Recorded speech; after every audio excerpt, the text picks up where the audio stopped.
Vamos atender a Valquíria, que nos escreve: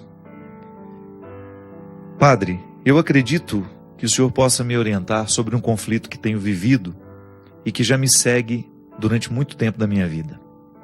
Eu estou sempre tentando achar a melhor maneira de lidar com isso, mas não é fácil. Meu pai é alcoólatra, violento, agressivo, sempre tratou muito mal a mim, minha mãe, meus irmãos, constrangendo-nos, sem qualquer respeito e sempre nos criticando cruel e implacavelmente. Nunca entendi por que minha mãe continuou com ele. Lembro de uma pregação que o senhor fez, em que o senhor disse que nós não devemos deixar as pessoas nos jogarem os seus lixos. Mas parece ser mais complicado quando essa pessoa é o próprio pai. Aguentei a vida toda que ele jogasse o seu lixo sobre nós. Nunca consegui impor nenhuma condição minha a ele, pois ele nunca se submeteu a nada e, apesar de tudo, eu não queria perdê-lo. A ele e também a minha mãe. Trata todos como quer e pronto. Quando eu tentava reagir, ele me massacrava. Esse é o meu conflito, padre.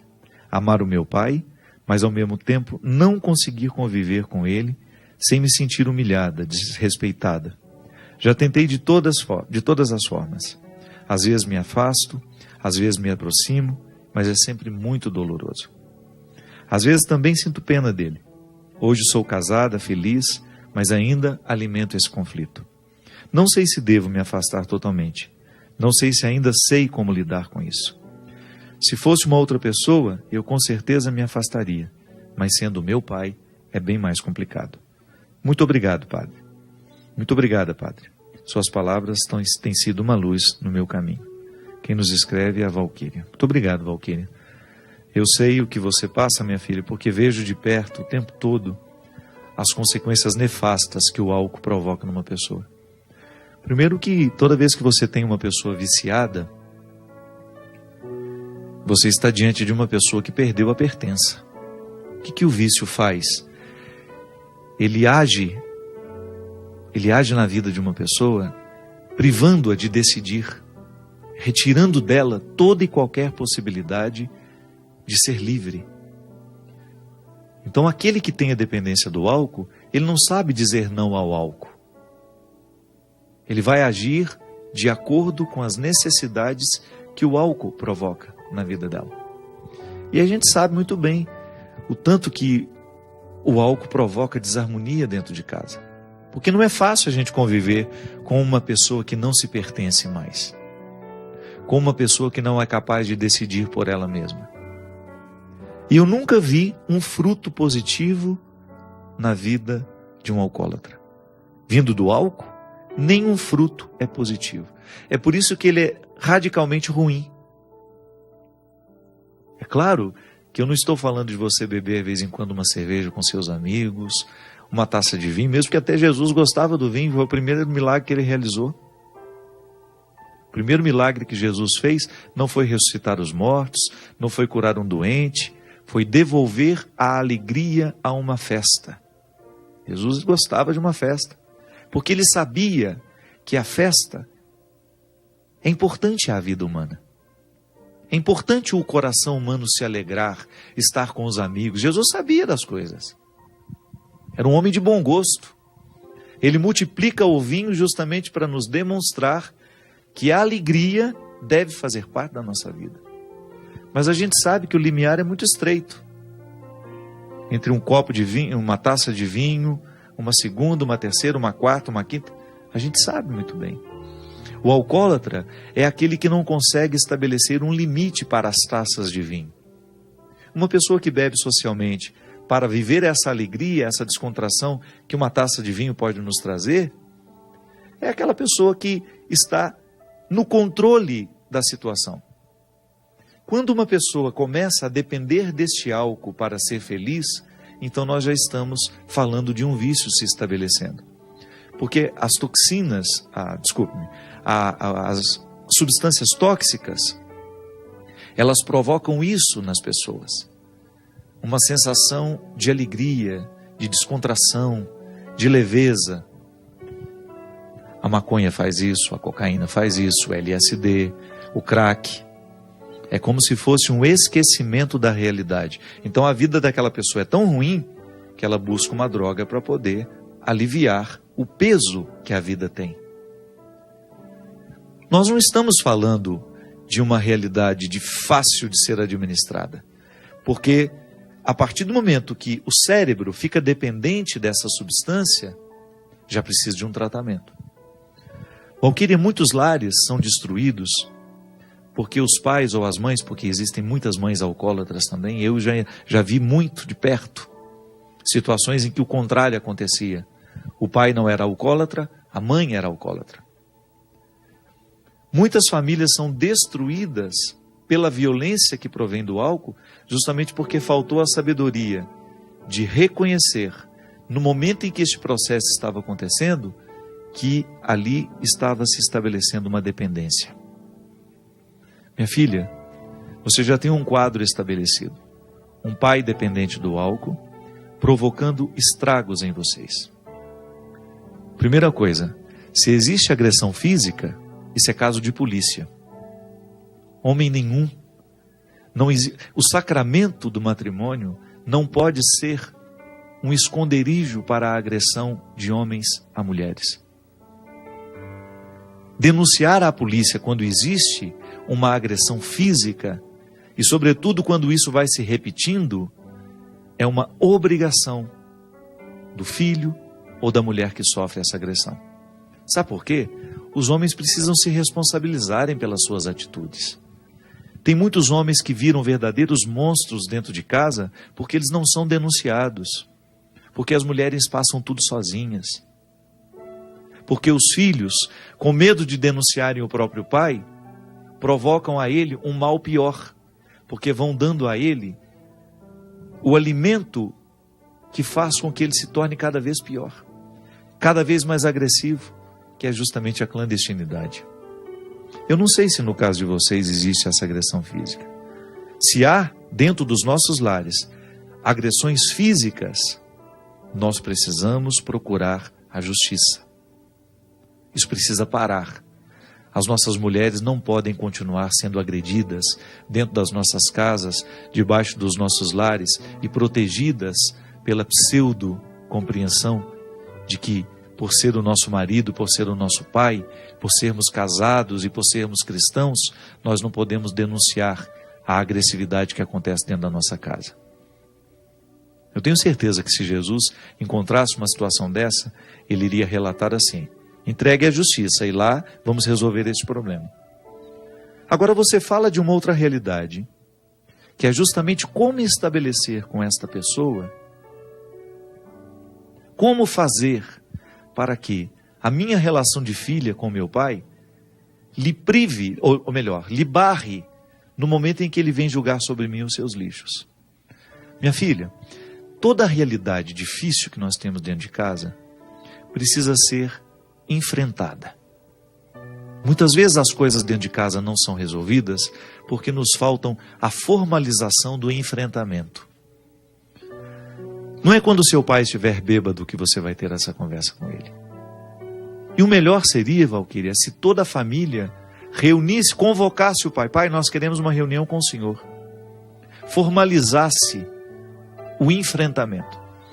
E a partir do momento em que estão todos juntos, vocês vão dizer a ele que vocês não são obrigados a aguentarem as consequências das agressividades, as consequentes agressividades do álcool. Que vocês estão ao lado dele, que farão tudo por ele, porque o amor cristão nos pede isso, nos sugere isso, que vocês farão, que vocês não desistirão dele, que vocês irão até o fim, desde que ele queira o tratamento. Eu não posso curar o outro com um amor que não pede responsabilidade. O amor, o verdadeiro amor, coloca responsabilidades. Amor não é passar a mão na cabecinha e dizer, está tudo bem, será assim sempre, eu vou ficar ao seu lado eternamente. Não. Amor consiste em nós exigirmos uns dos outros o comprometimento de fazer com que cada vez mais o espaço da nossa casa seja favorável à nossa alegria. É como multiplicar o vinho, é fazer o mesmo que Jesus fez. Valquíria, vocês precisam multiplicar na sua casa a verdadeira alegria. Vocês precisam multiplicar na casa de vocês a verdadeira harmonia. E o pai de vocês precisa estar consciente que ele, ao invés de multiplicar o que é bom, ele está multiplicando o que é ruim. Ele precisa ter consciência das consequências que o vício está trazendo para vocês. Não dá para a gente passar uma vida inteira, minha gente, convivendo com os nossos alcoólatras, convivendo com os nossos viciados, sem fazer este enfrentamento no momento em que eles estão lúcidos e exigir deles uma tomada de posição. Você sabe que meu pai parou de beber assim, né? Eu me recordo como se fosse hoje. O meu pai não foi um alcoólatra a vida inteira, ele teve uma fase da vida dele, tadinho. Dificuldades, muitas dificuldades financeiras, muito sofrimento. E o álcool veio como uma solução, uma falsa solução para ele. E eu me recordo que era um dia de manhã, eu estava saindo para a escola, depois de um final de semana muito difícil. Porque quem tem um alcoólatra dentro de casa sabe o que significa um fim de semana. É o fim de semana que a gente fica com medo de que todas as coisas ruins aconteçam. São os dias da insegurança, em que você fica o tempo todo acuado com o medo do que pode acontecer, porque o alcoólatra, ele pode muitas vezes ficar violento, ele pode muitas vezes fazer o que ele jamais faria se ele estivesse são.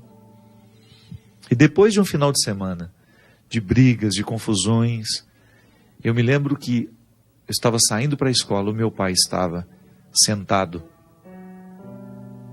na mesa do café, me lembro como se fosse hoje.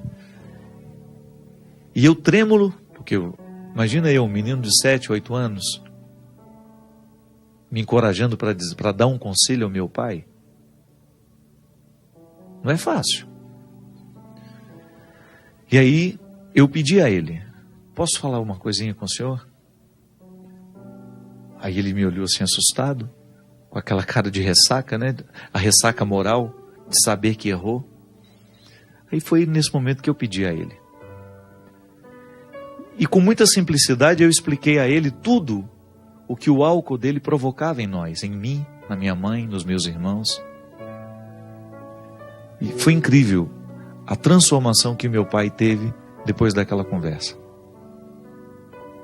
Claro, ele teve recaídas, mas ele nunca mais olhou para mim do mesmo jeito. Porque eu me posicionei. Embora eu fosse um menino, eu disse a ele, eu fiz a experiência do enfrentamento, eu formalizei a conversa e o meu pedido de socorro. Eu formalizei o enfrentamento.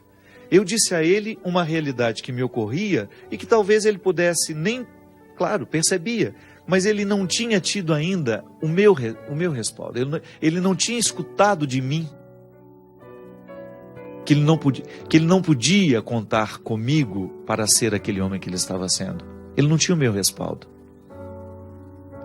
Eu estava oferecendo a ele o meu coração de filho para pedir a ele um único favor: que ele fizesse a parte dele dentro de casa. Que não adiantava ele trabalhar e nos dar o sustento do dia a dia se ele negligenciava o sustento da alegria, a multiplicação da harmonia, que nós como famílias deveríamos viver diariamente. Uma família é mais feliz à medida em que cada filho, cada pai, cada mãe, cada irmão, cada tio, enfim, avô, avó, aquelas pessoas que constroem o cotidiano de uma casa. Uma família será mais harmoniosa à medida em que cada um de suas partes fizer a sua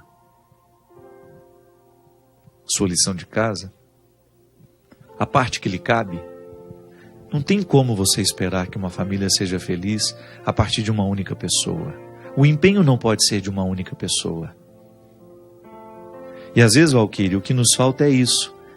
É a gente dizer a ele, no momento em que ele pode ouvir, que o que está acontecendo não nos favorece. E você tem toda a razão. Nós não somos o depósito de lixo do outro. Nós não podemos aceitar essa condição. O outro erra e nunca alguém diz a ele que aquele erro está prejudicando as estruturas da casa.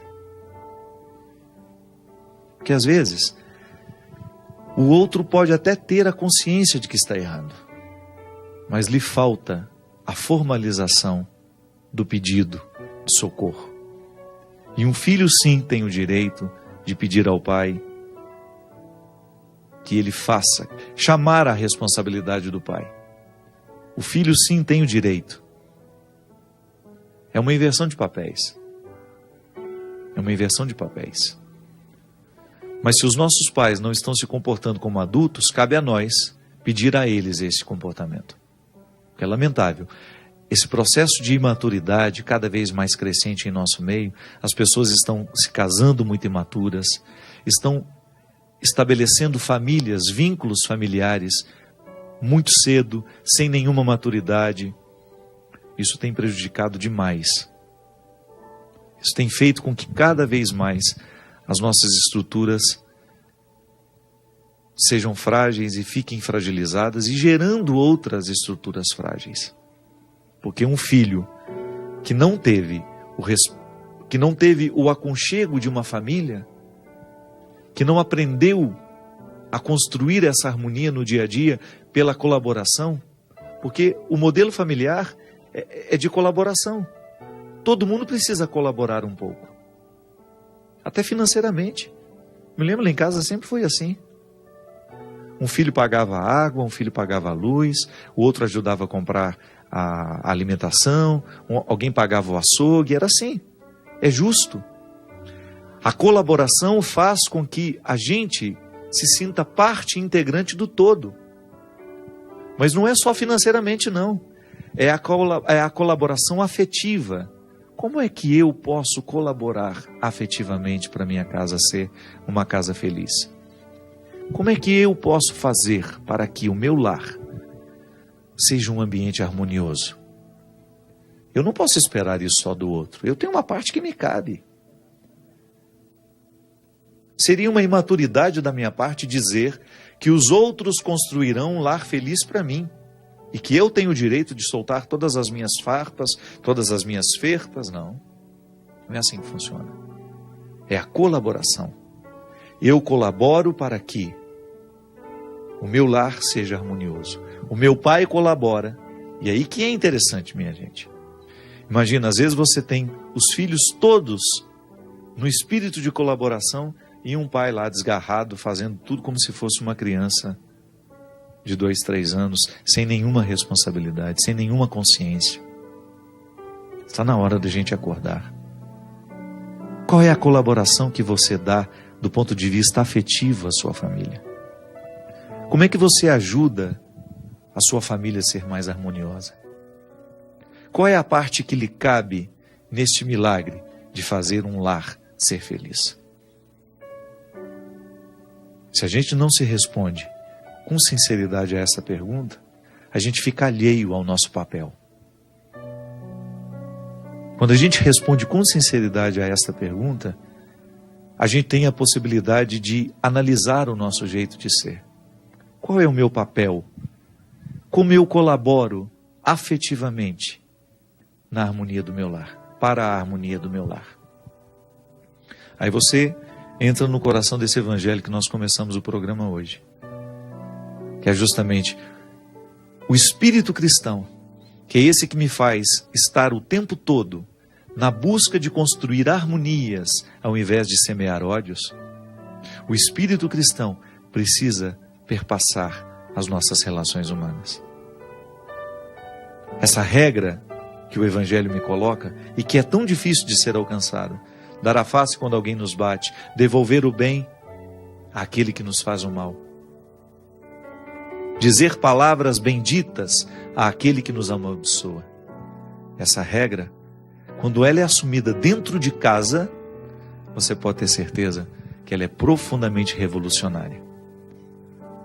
Porque o mundo que nós queremos transformar começa dentro do nosso coração. E se o nosso coração está transformado, a nossa família também será transformada por ele. Derrame o Deus Todo-Poderoso sobre o nosso coração, sobre a nossa vida, a sua bênção. Ele que é Pai, Filho e Espírito Santo. Amém. Até a semana que vem, se Deus quiser.